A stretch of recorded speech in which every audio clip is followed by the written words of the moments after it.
publishers were spending less and less money in the last 15 years on author tours. I mean, when I broke in 30 years ago, it was a big deal to go on tour and you were forced to do it. But it's so expensive that they basically stopped doing most of that. But so they're not going back to it. So what you're going to see, I think, in the future is more virtual touring. You agree? Yeah, I think you're probably right, John. But let's paint a little picture here. I see the room that you're sitting in. Tell us where you are. Are you on the farm? I'm about 20 miles from you, about 15 miles from you as the crow flies, in central Virginia. You live on the east side of Charlottesville. I live south of Charlottesville. Both of us are about a 15-minute drive from downtown Charlottesville, not too far apart. Yeah, this is an old house that we bought 25 years ago. This is my wife's office. We live in the boondocks so deep that our internet connection is pretty lousy. It's some some satellite system that doesn't work half the time. So if you lose me, you know what that happened. This is the one spot. Renee's desk in the whole house right here is where the internet works the best for Zooms, and I've learned that in the past year. So this is my spot.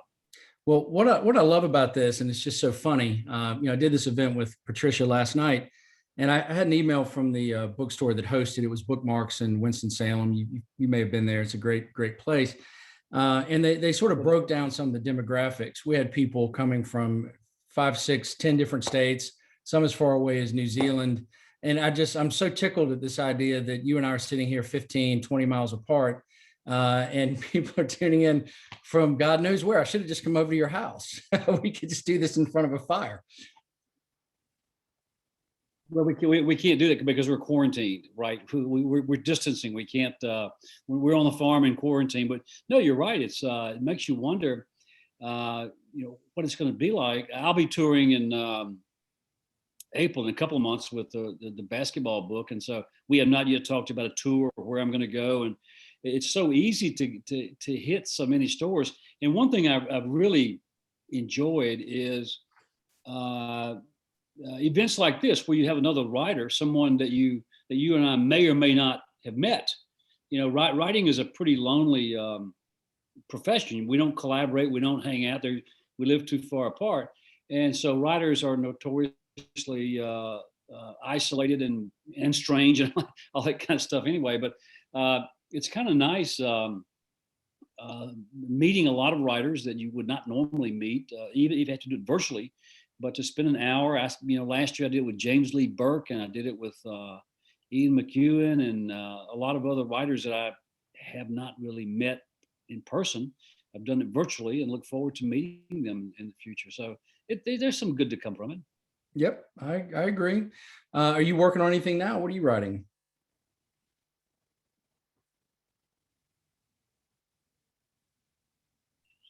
John, can you hear me, buddy? Always working. Yeah, I mean, there's nothing else to do these days. Okay, you can't go anywhere.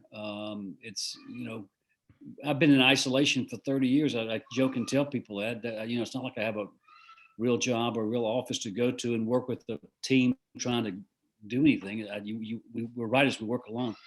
And so when the pandemic hit, a year ago, we were really locked here on the farm. You can't travel, don't travel, won't travel. We just refused to do it. And so I had a lot of time to write. I've told you this before. I start a new book every year in January, a new legal thriller with the goal of finishing it in about 6 months.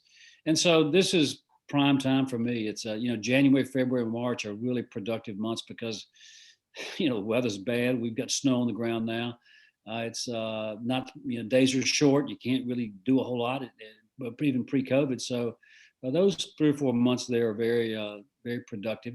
And you're asking me questions about my work, and I'm supposed to be asking the questions, okay? Because I'm the moderator here tonight. You understand? Let's get the roles, get the roles straight here, okay? Let's talk about the book. You want to?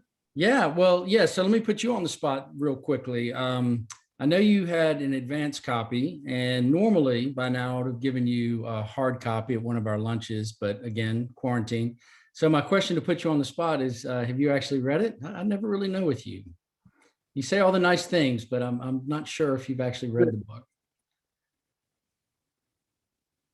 Have I read The Unwilling? Yeah. Yeah. Is that your question?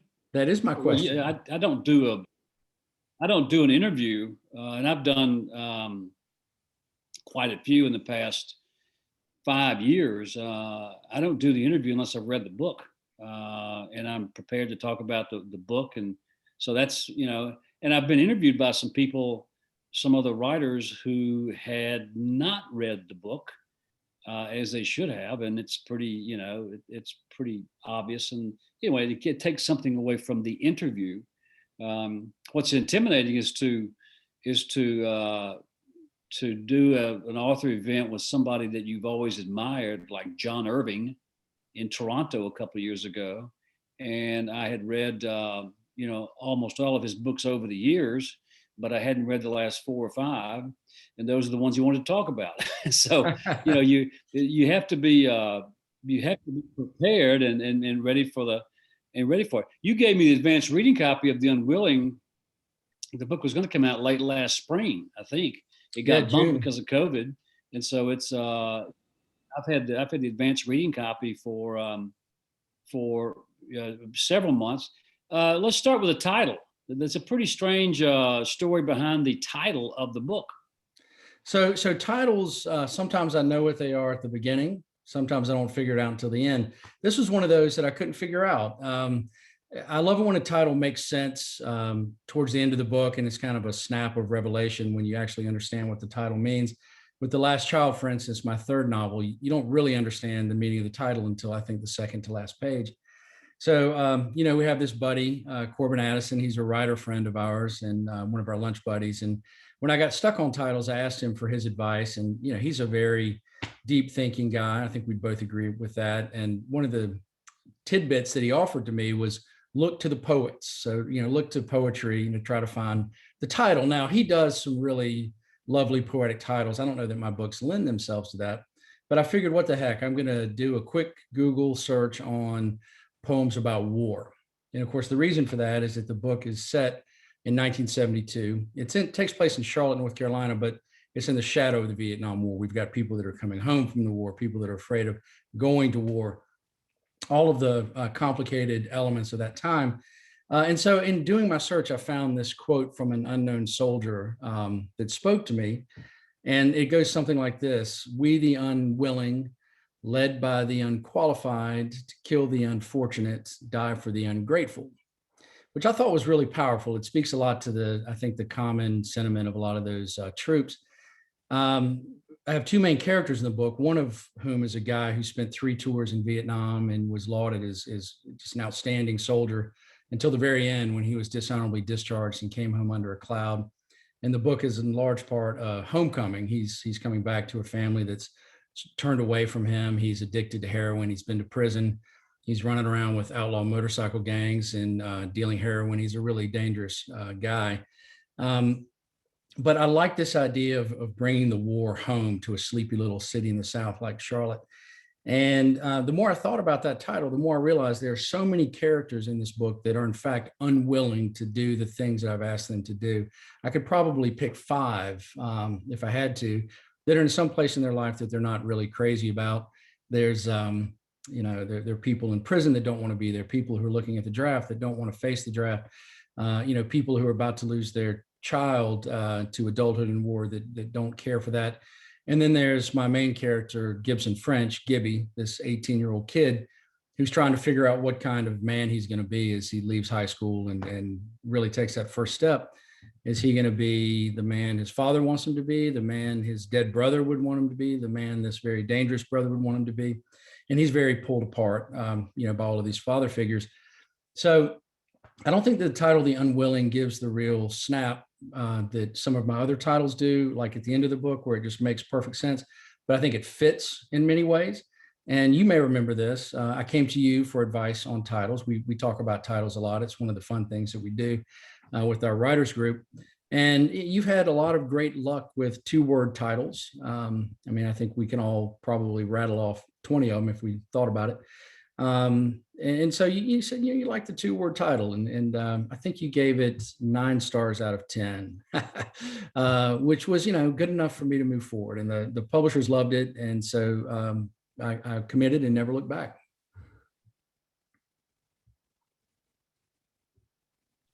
I think we all struggle with titles because they're just difficult. With every book, you want the great title. You want To Kill a Mockingbird. You want The Grapes of Wrath. You want Gone with the Wind. You want In Cold Blood. All the wonderful titles, they've all been used. Okay, and so you could use them again, but that you wouldn't do that. So yeah, I mean, I've spent time, in the Old Testament. I spent time reading Shakespeare, not a lot of time, but looking for the phrase that jumps out at you, and so many great books in history in the English language were titles came from the Bible or from old literature, and I can only do that to a point. I get bored pretty quick doing that, but I struggle with titles all the time. I mean, I'm writing a book now. I started in January.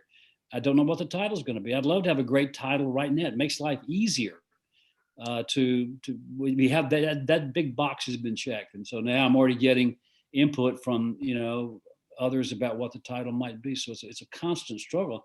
But back to the Unwilling, when you know the story behind that title, though, you think it's going to be I did initially when I started reading the book. I think you had forewarned me. It's not about Vietnam, because you and I were too young for Vietnam, especially you. But it's not really about the war in Vietnam. It's about the aftershocks, the after effects of two guys who fought there. One guy, Robert's dead. Jason's back home. He's a mess, and now Gibby's watching that happen. It's about what the war did to the family, but it's not really about the war. No, it's not. I mean, look, I write crime fiction, thriller, suspense, whatever you want to call it. But I love layering in the textures that make the story run a little more deeply. So most of my books, they'll have a family drama element, because I think families make such powerful storytelling. The hurts linger, the cuts run deeper. Memory becomes a timeless thing. We've all got families, good, bad, absent, or indifferent. We can all relate. So there's always a family element. It was a real thrill to set this book entirely in the past. I've never done that before. No cell phones, no internet. It makes plotting a little trickier. You don't have the easy crutch of a quick phone call that moves your protagonist in an unexpected direction. You actually have to get by without that. And 72 was such a complicated time, right? I mean, this was, so for me, I was 7 in 1972, but I remembered older kids talking about the war. Would they be drafted? Would they choose to fight? There was this tension that hung around this group of older kids. But for me, it was this very simple time. So when I decided to write this book, my thinking, John, was that I wanted to grab a couple things and make them a big part of the book. One was this sense of simplicity that we all remember from childhood, back before smartphones and tablets, back when you played in the creek and hung out with your friends on the ball field. And that's what I remember of that era. But as an adult looking back, I understand just how complicated the early 70s were. I mean, we were not far off the Kent State shootings, and there were race riots. I mean, even in North Carolina, there was a race riot in Wilmington. There was political corruption, there was inflation, there was communism, Cold War, Vietnam, all of these things that made it a very tricky time to be an American. And I like the idea of bringing those two things together. So Gibby, the 18-year-old who's sort of the beating heart of the story, or at least in my mind initially he was, he encapsulates that simplicity. He's been sheltered by his parents since the death of one brother and the corruption of another. He's desperate to break out of the bubble that his parents won't let him leave. And so he's got a certain childish quality. He's experiencing his first love. He's coming to grips with what it's going to mean to leave school and make the decision whether or not to go to war. He does have a college deferment. And then there's this very dangerous, dark, damaged brother, Jason, who's come home with an incredible track record of kills in Vietnam, 2.5 hard years in prison, heroin addiction, all these other things that really represents the more complicated part of that era. So I wanted to bring these two things together in a way that mattered. And so Vietnam is the war really just is the shadow that hangs over the story. It's the thing that the young men fear and the thing that destroyed the older men as they come home. And there's a lot we can or cannot get into this, but there's a lot of real life stuff that happened in Vietnam that it inspired the character of Jason French.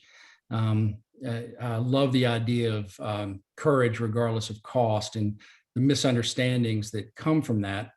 And one of the things I loved about writing Jason, and you do this, we all do this as writers, as the story moves, we drop bits of information about these characters. And so the reader comes to know them in a natural, organic fashion. And that's a lovely thing to do. With most characters, the reader truly does understand them more and more as more information is delivered. With Jason, who, in spite of everything, really became the beating heart of the novel, the more information that I deliver about him, the less the reader truly understands him, the more they might dislike him, the more questions arise. And so what I'm really pleased about with that character and the way the book turned out is that at the end of it, when you finally understand why Jason is the man he is, and what he's done and what he's lived through, it's a total revelation, because love him or hate him, you think you know him, and then you find out that you don't really know him at all. And that's probably a very rambling answer, but I go long, as you know, and it's fun talking about this stuff. Yeah. So, okay. Well, once you set the stage with the three brothers, or the two brothers, well, Robert is of course deceased, but his shadow hangs heavy over the family, and you've got the setting, and in and around Charlotte, you've got the principal characters. The book takes a pretty hard left turn to prison and to some really unsavory characters that are up to some really that have some really bad habits. And this is where we get into a lot of the suspense, the graphic descriptions of crime victims, and you got pretty graphic. Does it bother you to do that? Well, let me modify your description, if I may. I actually made a pretty conscious choice to leave a lot of the graphic bits off the page. So yeah, there's, it's crime fiction. I write crime fiction, and this is about good people sucked into dangerous circumstances when they cross paths with bad people. That's kind of the nutshell of this. And so everything that we've been talking about, Vietnam, the family, the brothers, Charlotte, 1972, that's all the foundation on which the story's built. And the story really is one of these terrible things that happen in this town and how they impact these two brothers. So I did, in fact, make a conscious choice to leave some of the more graphic stuff off the page. And we see there are some bad murders that happen. Let me just set this up real quick so readers can kind of picture what I'm talking about. Some distance into the book, not far, let's say 20 pages or so, these two brothers are reconnected against the wishes of the parents. They're out for a day to rediscover each other, and it just happens to be in a convertible with a couple of beautiful women and a bottle of whiskey. And at one point during the day, it's towards the end of the day, they're on a stretch of empty road when they pass a prison transfer bus. And one of the women in the front seat, Tyra, who is prideful and cruel and sexual and selfish and quite drunk, decides it would be fun to taunt the inmates on this bus with a bit of a display, and it leads to a violent beatdown and riot on the bus. A few days later, she turns up pretty viciously murdered.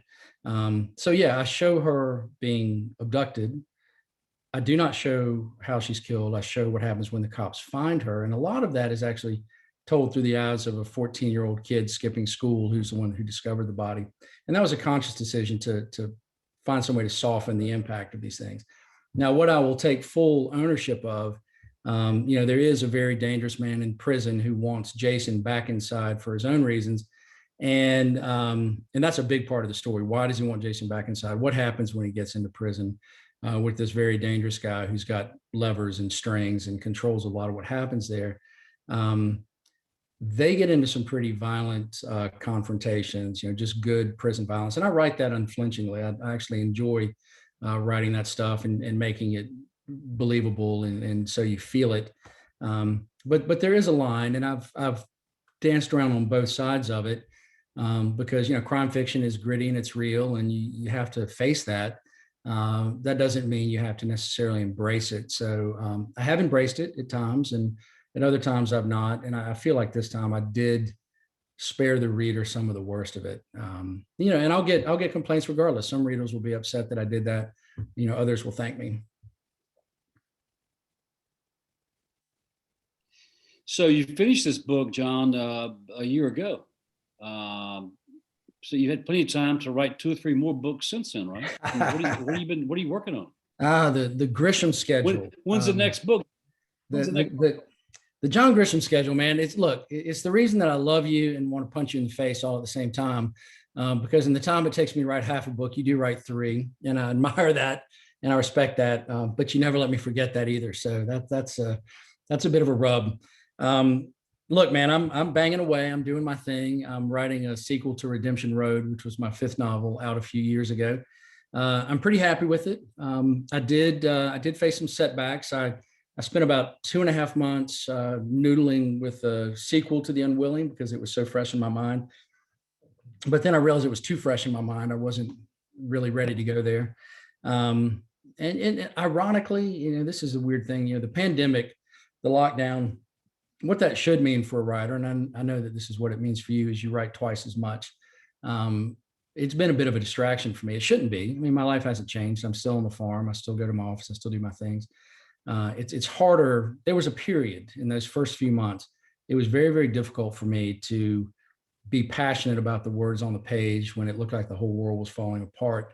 It just felt, I don't know, it felt disconnected and a little bit selfish. And so I lost a step there because I couldn't go deep enough. Maybe that will come with another 5 or 6 books. I'll be able to shrug those things off. But the good news is I'm really happy with what I'm writing. And I'm just crushing it right now and working really hard. And, hopefully it'll finish out well. I know that you outline, you're a big outliner, and so you always know where your stories go. I make this stuff up as I write. And, obviously that leads to much better books. I think you'd agree with me on that. But it does take longer. Okay, we'll let that pass. When's your completion date for the next book? I mean, are you on a publishing schedule? I think they would be launching for summer of next year around early July. So that's my goal, to get it finished by then. And you can gut What's check your me take? late June. I'm sure I will. I mean, this is a question I get a lot. Now, I'll ask you. We can both ask each other, both talk about it. What has COVID done to publishing, to writing, to publishing? We know what it's done to bookstores, and thank God for bookstores like the one hosting us tonight in Mhm. Southern Pines, great bookstores who have been there for a long time and will always hang on and have weathered this storm. But as far as also publishing, I mean, what's it going to do for young writers who are trying to get their first novel published? What's it going to do for the business? I mean, the business has been consolidating like crazy for the last 20 years anyway. We're down to what, the big 4 or big 5 publishing companies, and everything is dwarfed by Amazon. Amazon sells 2/3 of all books now. What do you, the future is unknown because we've proven that, and trying to guess the future in the past 25 years. But what do you see, how do you see COVID impacting publishing in the years to come? Well, I was terrified at first, when the lockdowns were so severe and nobody knew how to treat this disease or how to even manage it. I mean, we were all just sort of deer in the headlights. And of course, no one was shopping. I remember driving into the shopping areas of Charlottesville. You might have done the same, and see these vast empty parking lots. And it was really a question of how does any brick and mortar retail space survive? And in terms of the future of the industry and the young writers, I think that's such an important thing. Amazon, they provide a service. The whole e-commerce has been a boon and a savior to a lot of people, but it's crushed a lot of these businesses that are important to others.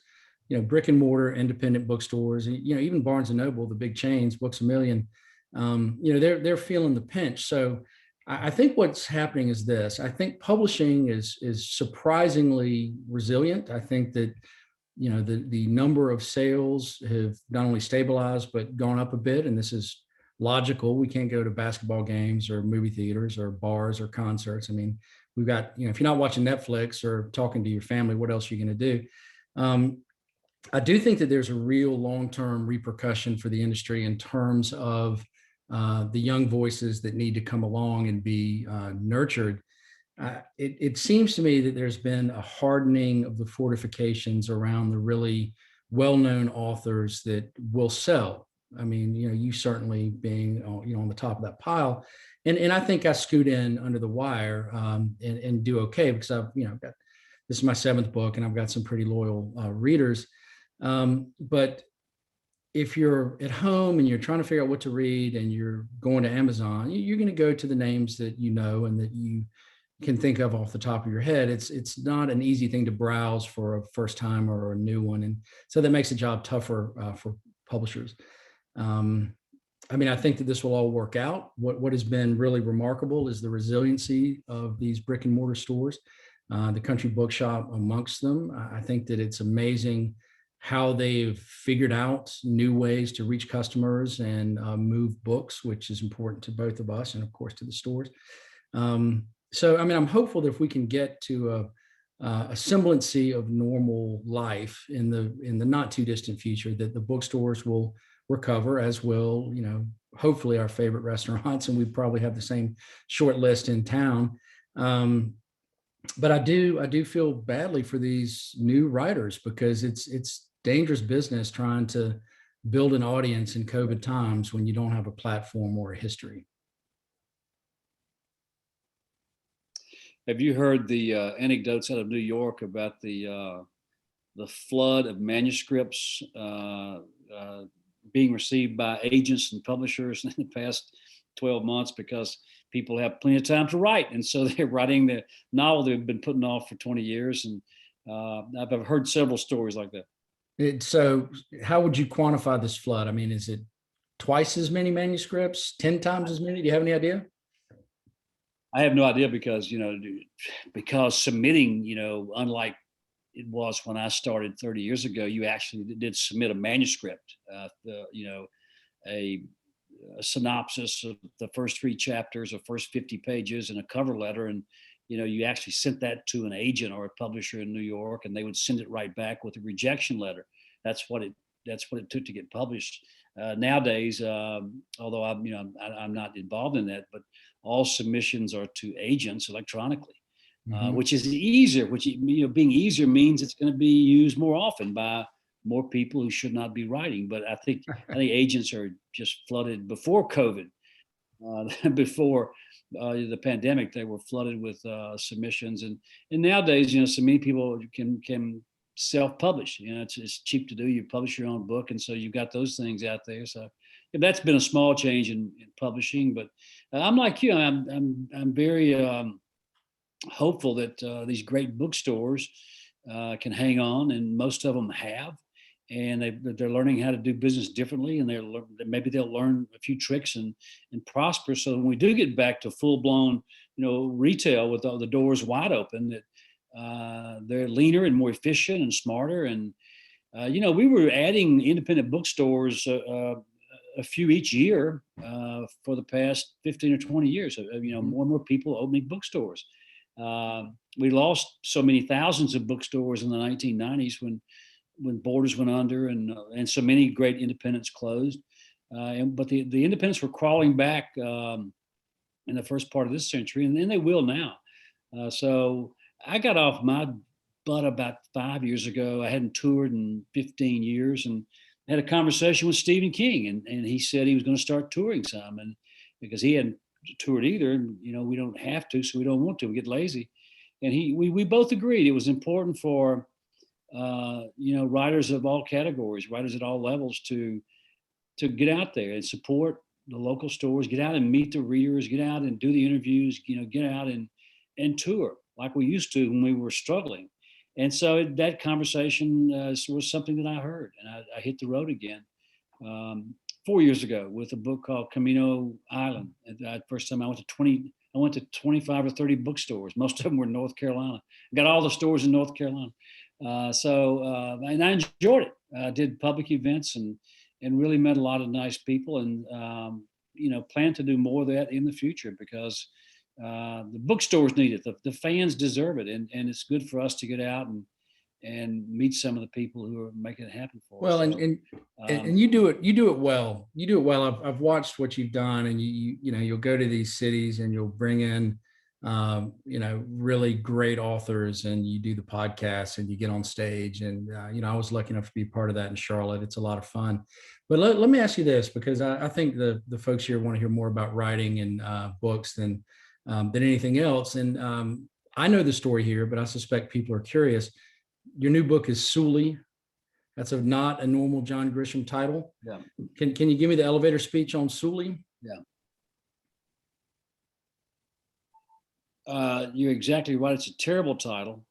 I didn't say that. I said it's about not the normal basketball. Grisham. I love I love sports. I've written 2 books about football, 1 book about baseball, and the idea was to write a book about college basketball, a sport that my wife and I really enjoy following. And we go to a lot of games here in Chapel Hill, and we just, we really love college basketball. And for many years, I've said, okay, I want to write a basketball novel, but I couldn't find a story. And you sometimes you can almost force a story to happen, and most of the time you can't. I never could do it. And about a year ago, I got the story, and so I started writing the book in July because I was bored, and the Time for Mercy was finished, and I wanted to do a 50,000 word sports book like the other 3, and that was the goal. I had the beginning, the middle, the end, and how it was going to end. And I was desperate for some great basketball phrase. John, give me a phrase from basketball. Above the rim, beyond the arc, whatever. We tried all of them. We tried all these different basketball terms, and the main character, his name is Samuel Suleiman. He's an African kid who comes from South Sudan, and he comes to the U.S. with a summer showcase team to play and try to impress scouts. He's 18 years old when we meet him, and some bad things happen back home, and he can't go back home. Some terrible things happen back in the South Sudan where he's from, and he's stranded here. And that's how the story begins. And so Sully becomes his nickname. He becomes a basketball player and gets a scholarship and all that kind of stuff. That's the story. But Sully was his nickname almost from day one. Mm-hmm. And that was the working title. We got used to it as you get used to almost any title, even bad ones. We get connected to them. We say them so many times. We always say, okay, that's the title. And by the time I finished the book and it was obvious I couldn't think of anything better, we were stuck with Sully. So we're stuck with Sully. Well, we may be coming up for some Q&A, but I just have to say, one of the things that my first agent said to me before he passed away some years ago, before my first novel was even out, he said to me, John, let's make you a #1 bestseller, and then you 2 can write your Christmas novel. And I love that you can write your Christmas novel, your sports novels. It's all something to aspire to. Yeah, I feel very lucky to be able to do that. Yeah, I think it's great. Kimberly, back to holding you up? Yeah, we have a bunch of questions that have come in here, and some of them cover the same topic. So to our attendees, I have combined a few of your questions. The first one is for John Hart, and the Salisbury grapevine has been rumbling, or the Coconut Telegraph, and people have heard that you have rewritten the ending to the Unwilling and want to hear about that. Can you address that part of your writing process in this book? Well, I would love to be a part of this Coconut Telegraph because as far as I know, I've not rewritten any ending to any book ever. Do you have any more specifics on that? I'm not sure what you're talking about. Maybe our attendee can give us a little bit more about that. Another one for you that I'm going to read word for word. As your books have developed, there seems to have been an increasing interest in the darker areas of the occult, if I'm pronouncing that right, or the supernatural. This seemed to be a developing theme and change from the earlier books. Where does this interest come from, and is it based on some personal experience? So, yeah, let me put a wrap around that question. The only time that I'm aware of, and perhaps people have read between the lines in ways I never intended, the only time that I'm aware of using magical realism or supernatural elements in any book was in The Hush, which is the one that came out a few years ago. And it was a sequel to The Last Child, which came out way back in 2009. And there was I love The Last Child. It's one of my favorite books I've ever written. There was just a tiny smidgen of a hint that maybe there was something unusual about one little element of the book. And as years went by, I thought, this would be a fun thread to pull. It involved this old slave settlement where freed slaves had been relocated back in the day, and they'd lived there largely unmolested for this great length of time. And there were some vibrations that sort of came up into the present. And so The Hush was an unadulterated deep dive into some of those supernatural elements. That's the only place I've ever done it. It's something that I wanted to try. I thought it'd be fun to write something completely different. And I do that a lot, look for those personal challenges. In the case of The Unwilling, it's the first novel I've ever set entirely in the past. And I'm kind of laughing. I should have seen this coming. I was totally unprepared for it, but I did this 20-some city radio tour yesterday, and people kept referring to it as an historical novel. And it never occurred to me that this would be considered an historical tale, although, of course, it is set back in 72. It just didn't seem that long ago to me. So no, the supernatural, the occult, that was a one-time thing. I had a lot of fun with it. I don't see going back to it. So there are a couple questions for both of y'all about your research process and about how you do it, how you enjoy it. Do you research a bunch ahead of time and then write, or are you researching along the way?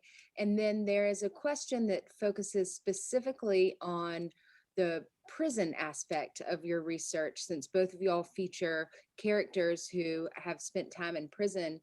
Have you ever visited prison, or do you use your imagination? And do your ideas ever come from real prisoners? John, why don't you lead off? The research is always a challenge. There's some research you can do before you start. As you are beginning the book, you can research certain aspects. I have learned over the years that it's foolish, it's a waste of time to try to go to some place and learn everything, research everything before you write, because you don't know what you need.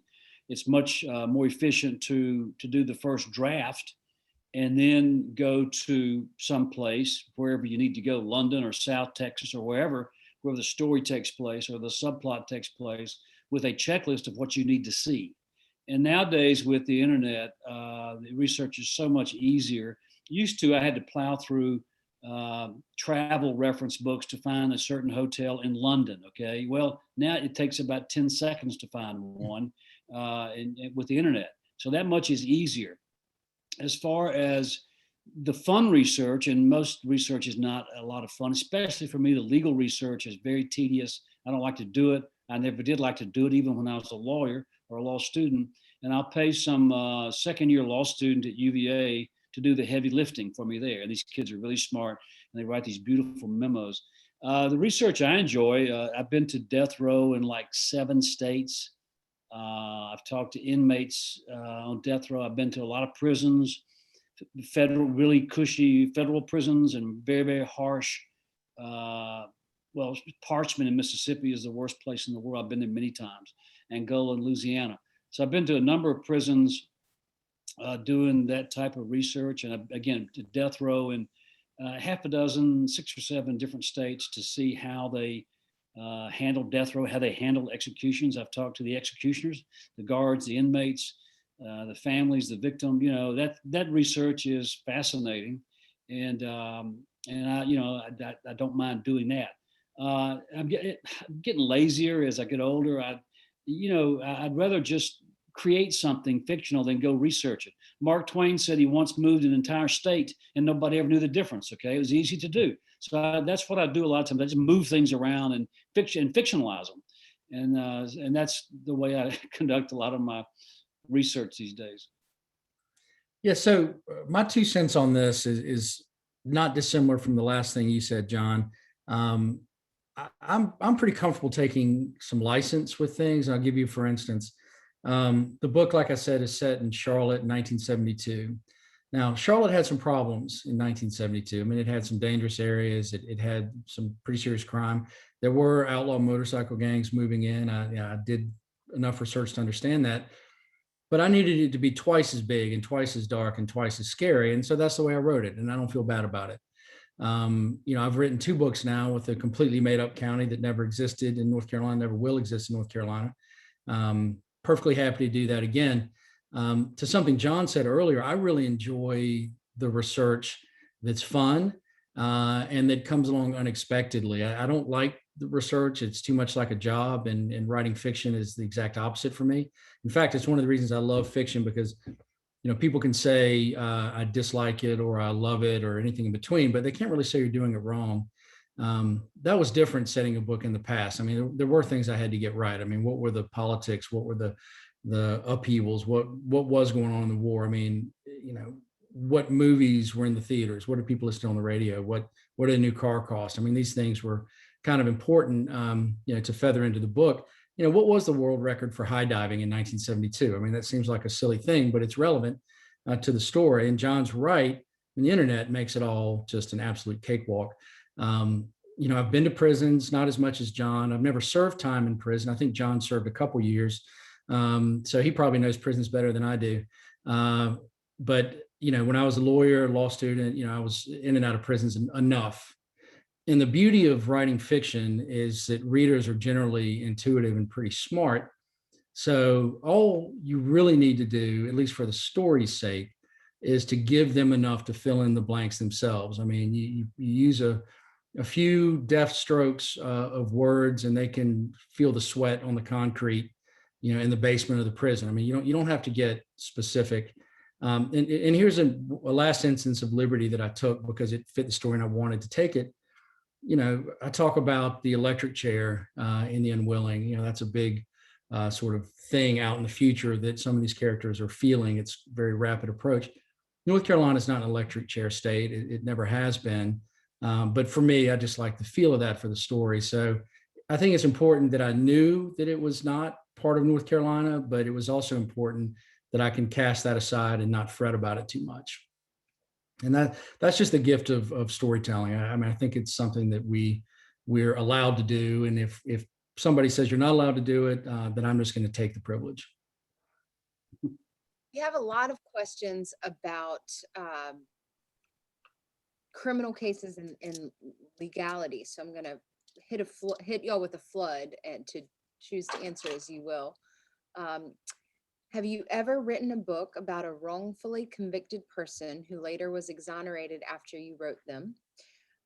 Your stories kind of expose flaws within the system, almost pointing a finger at the loopholes in the system. Does that ever affect your relationships with individuals you come across during your research?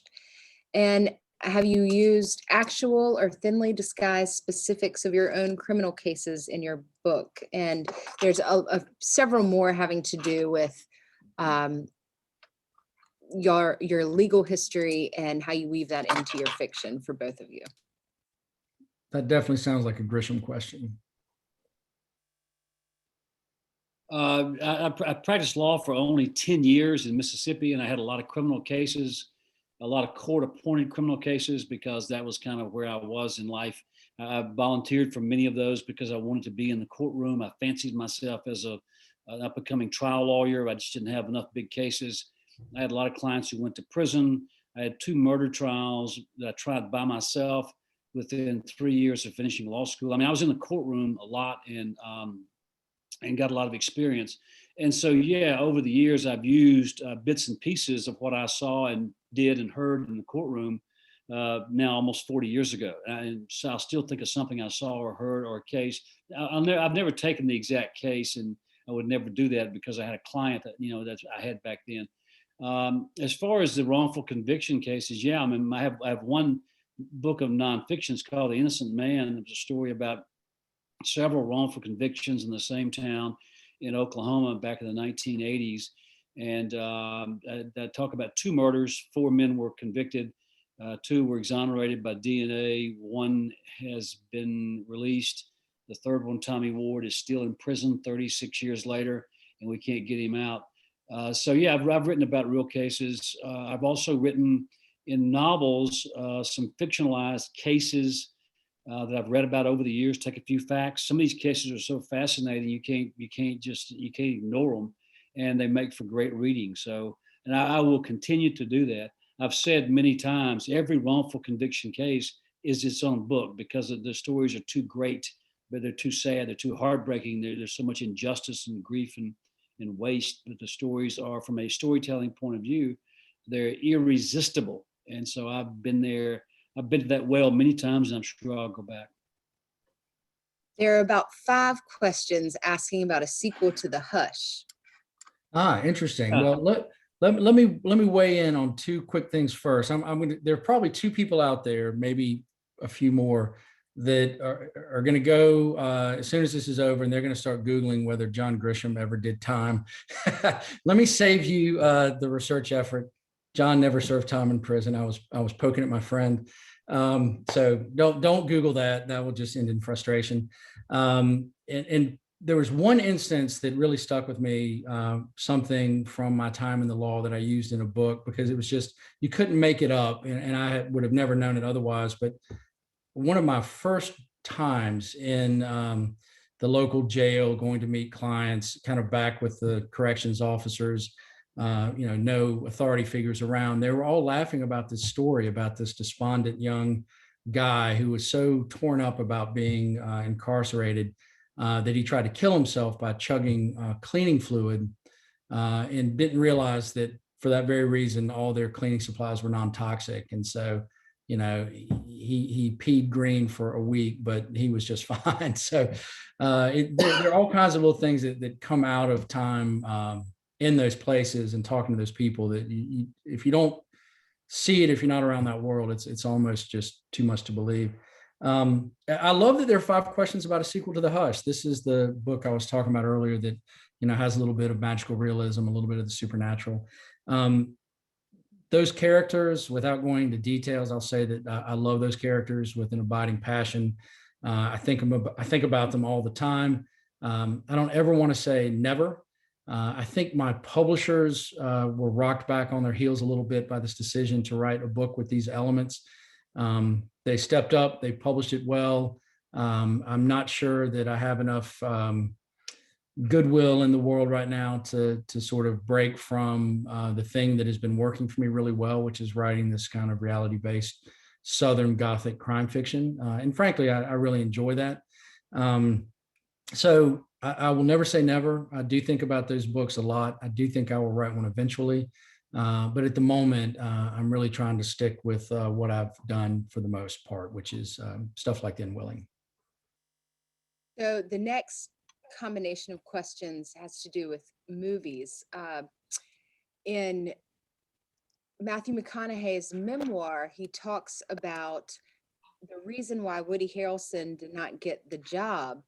And the question is for you to speak to the copycat murder of your friend that Matthew McConaughey talks about in the book.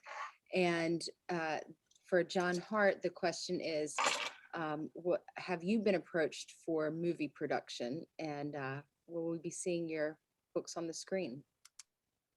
Good questions, John. Let me go first, because mine's going to be fairly brief. COVID has been really damaging to Hollywood. I think productions are off about 96%. And prior to that, it was just incredibly difficult to get movies made from books. It's not $100 million superhero franchise. And so the types of movies made from my books, John's books, for the most part, now are done through different channels, usually independent financing channels. Movies will not be made without insurance underwriting, and it's very difficult to get underwriting in times of COVID. If you've got a $20 million movie and your star dies from COVID, you're kind of in a tough spot. So these policies are expensive. It's really affected things. I actually had 3 different books that were in one stage or another of development, and that can mean anything on the scale. I mean, one was, it had funding. 4 of the 5 main characters were cast. The script was ready. We had a director. We were kind of teed up to go, and then it just fell off the rails when this happened. Interestingly, I've got a call with my film agent tomorrow. She's going out with submissions on The Unwilling as we speak. So we're going to have a conversation tomorrow to see what's going on with that. Movies, I say it all the time. It's great cocktail chatter. It's really fun. It's lovely to dream about. publishing is real. Yeah, I know the word count, I know the pub date, I know the print run. That's what I try to focus on. Hollywood is just gravy when it works.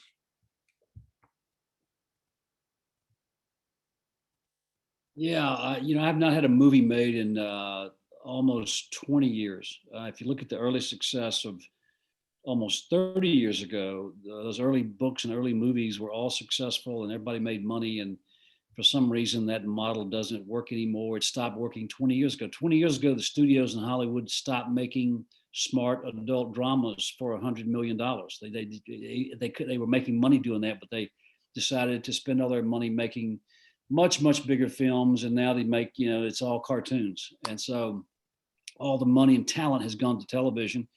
And that's where it's going to be for a long time, because I'm not sure movie theaters can survive COVID. And I'm not sure what's going to happen with television production. But I've had 10 books adapted to film. They've all, for the most part, been fun to watch. I had very little to do with any of them. I don't make movies. I write books. I don't want to learn how to make movies. And I've had so many in the past 20 years, so many option deals expire, so many bad screenplays written. I've stopped reading them. It's totally frustrating. And I can't do a thing to get a movie made. John, right now, if you took The Unwilling and you said, okay, I'll give you the film rights. I'll write the screenplay myself for free and give that to you, and I'll do a great job. If you promised all these things right now to a producer and said, here it is for free, give me a few bucks on the back end, that would not do one thing to get that movie made. Mm-hmm. It's not going to happen. It doesn't happen that way. So if you can't control it, don't worry about it. I adopted that a long time ago, dealing with Hollywood. I'm not fed up. I'm just frustrated to the point where I don't care. Everything's for sale. If a movie gets adapted, that's fine. If it doesn't, it's not going to ruin my life. We all want our books adapted into good movies because we all enjoy a good movie, but it's not going to happen. So as we're wrapping up here, the last combination of questions have to do with our world now, how you've been affected by the pandemic, how it's affected your writing, if the events of 2020 and the 6th will affect your future books, and if you like Charlottesville or North Carolina better, both of you. Oh God, that last part's awfully loaded. I'll say this, 2020, I'm happy to have in the rearview mirror. I'm not yet convinced that 2021 is going to be any better, but I'm hopeful. It'll be a cold day in hell before I write any novel that's got the pandemic in it. I think people are so tired of this. The books that are selling are the ones that can take people away from all this. Yeah, it's affected life. It's affected the writing process. It's affected, so many things, but John and I share this one wonderful thing in common. We live on open land. We're away from people. We don't need to leave our farms to make a living. So I have felt super blessed during all this because of that. It's very hard to see the other people that are suffering, and there's so many of them. So I've been really down this year. I mean, personally, I've been down just because of what's going on in the world. But it doesn't really touch my daily life, which I'm thankful for. There's actually one great thing that's come from this. My oldest daughter got tired of wearing a mask at wake and doing everything on a computer. So she's home for a while. So I get my oldest back, which is nice. In terms of Charlottesville and North Carolina, man, I'm a child of both now. I've been here for 10 or 11 years. The land that I live on is, that is my touchstone to all things good. I would pretty much die for this place. I love it that much. But North Carolina's home, and it's what I see when I close my eyes, and it's why my books are still set in North Carolina. I doubt I'll ever write a book and put it in Virginia, because there's something about the place you grow up and you come into your adulthood that sticks with you in ways. It's like childhood friends. It doesn't matter.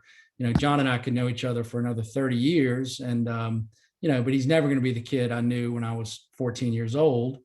Doesn't mean we're not great friends, but it's different. And I think it's the same way when you look at Virginia versus North Carolina, at least the way I see things. I've never lived in North Carolina. My wife is from Raleigh. She was born in Raleigh at Rex Hospital, where my 2 grandkids were born there not too long ago. So she has very deep roots in North Carolina. We have a house in Chapel Hill, and we spend a lot of time there because she's very active with UNC, and the grandkids are close by, so we spend a lot of time in Chapel Hill and love Chapel Hill. We moved to Charlottesville 28 years ago to live for 1 year. We came here from Oxford, Mississippi, our hometown. We went to school and where we got married, and we thought we'd be there forever. We'd sort of been ambushed with a lot of success and loss of privacy that we did not anticipate. So we fled up here for a year and really just fell hard for the area. It's a wonderful place to live. There's so many great things about it that we decided to stay for the second year and the third year, and now it's been 28, and we're not leaving. So we love living here.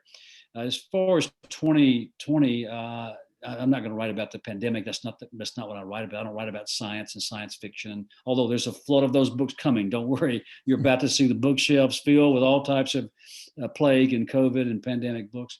But there were some huge issues that blew up last summer in the protests. The injustice of our criminal injustice system, the issues that I really care about, the issues I love to write about, and I'm sure that I'll be inspired to write novels about people who've been caught up in really with bad laws, bad police, bad prosecutors, wrongful convictions. I've been writing about that stuff for 15 years, so I'm sure I will be inspired time and time again by the injustices in our criminal and judicial systems. That's what I like to write about.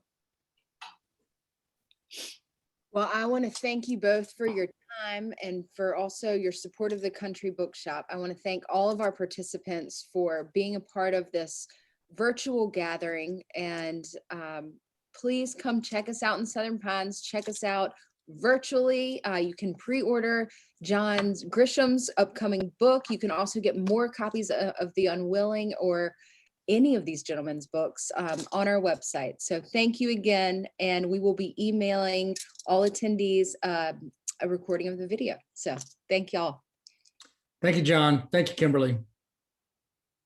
Thank you, Kimberly. Good luck with the book, John. See you down the road. All right. Thanks, buddy. Appreciate it. Thank you guys for tuning in. Yeah.